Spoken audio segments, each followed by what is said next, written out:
Let's watch this video together. You're going to see this motorcyclist right here. The man ended up getting away during this chase on I-65 North as it comes right at you. As they try and box him in, he's not having it. He gets the pedal down and he's out of there. The chase that, according to authorities, reached more than 100 miles per hour. Last year, 300,000 of these plants right here were processed here in Talladega County. And one farmer we spoke to says that if things don't change, that number could diminish. Jessica Hamby's young children think their mother will come home someday. Their grandfather struggles with what to tell them. I haven't slept in 11 months for more than an hour at a time. I go to sleep thinking about Jessie. I dream of Jessie. I wake up thinking about my daughter. It's hell. A troubled life, but Jessica's father says she was working to get better. People hear about addiction and drugs and it kind of turns them off. And they just don't want to hear it. But she's still a person. A loved person that Keith Hamby and private investigator Jeff Means will not give up on. Replaying her last days with us, on January 2nd, she left a rehab center in Haleyville, catching a ride down Highway 43 toward Hamilton. That's where she was dropped off, where those construction cans are up there.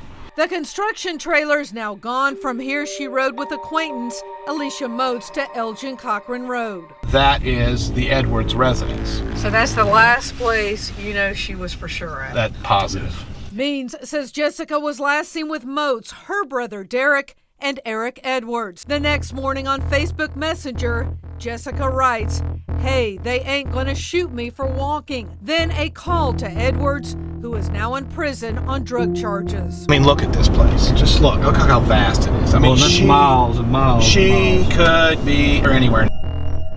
According to Jessica's dad, the others have told many stories. They said she wanted to walk outside and watch the sunset at 6:58 that morning, or sunrise, I'm sorry. Keep in mind it was 6 degrees. Supposedly leaving with no winter clothes, not even her cell phone. What 24-year-old female, male, whatever, would you know that their phone is their lifeline, would leave their phone behind? There's no evidence she left. There's no evidence she was picked up.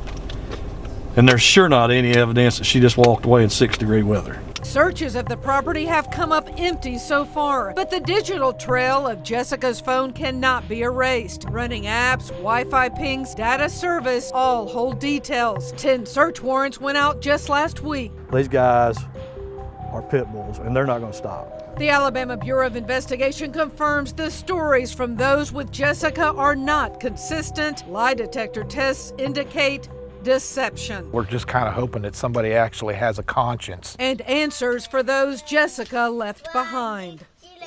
Close encounters with wild animals. The teeth marks went into her liver and her lungs. Expert advice. Don't turn your back to them. Cats are ambush hunters. Next, find out what to do if you come face to face with one of these cats. Katie Kirk will carry the scars forever of a fire pit explosion that also injured 3 others in Florence, Alabama. Every morning when I put my feet on the ground, I thank God for giving me another chance. The night began like so many others. We were having an incredible time. It was a ton of my best friends were there. We were all dancing, listening to music, and in a matter of seconds, everything changed. A careless mistake. Someone threw gasoline on the fire to reignite it. It was the type of sound that makes your ears bleed almost. Felt like the ground was shaking. The explosion left Kirk with burns over 60% of her body.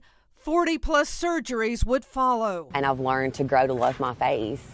At this time of year, the cotton bulbs should be very white and roughly the size of an orange, but after the storm came through, this is what's left. Cotton that's very strung out and tears very easy.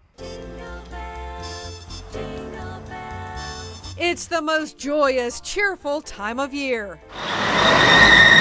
But on the roads, stress running high, everyone in a hurry. A lot more honking and pulling out in front of somebody. I just stop because I'm scared. Seeing when people yelling at me through the rearview mirror because I want to get out of their way. Gas Buddy's analysis of data found Georgia, Florida, Tennessee in the top 10 for scroogiest drivers.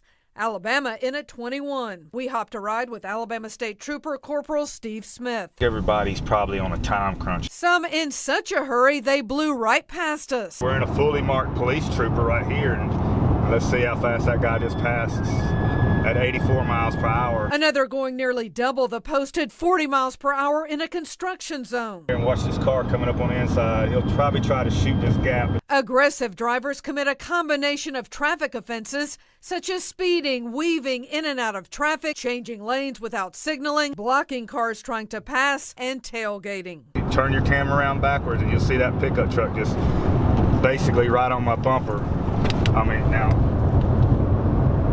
So you get tailgated as well. And drivers who hog that left lane holding traffic up, also a violation. You're impeding the flow of traffic. We'll worry about the speeders. You got to get out of this lane. Bigger vehicles mean bigger blind spots blocking your view. Would you be able to see a child? 9, 10, 11, 12. Next, the eye-opening test. They're like, I just hit something. What every driver needs to know.